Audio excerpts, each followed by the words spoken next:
This Century 21 Nachman Realty property video is presented by Cliff Wells. A new well was drilled, and new equipment installed in the pump house March 2020.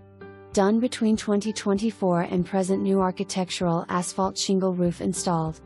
New 2.5-ton air conditioner/propane gas pack installed.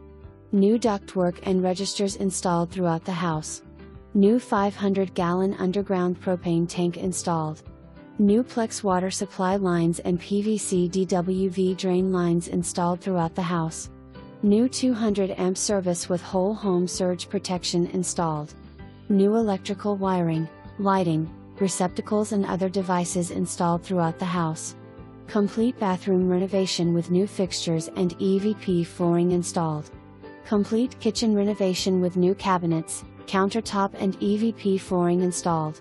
Complete laundry room renovation. A whole home carbon filtration system with UV light installed. New entrance doors installed. All windows were installed with new construction vinyl windows, not replacements.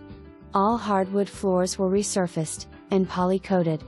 New paint on all walls, ceilings and trim. New vinyl Dutch lap siding installed on entire exterior. New foundation vents installed. New 12x steam pressure treated wood deck installed. For more information, review the details below or contact Cliff Wells at 757-480-2121.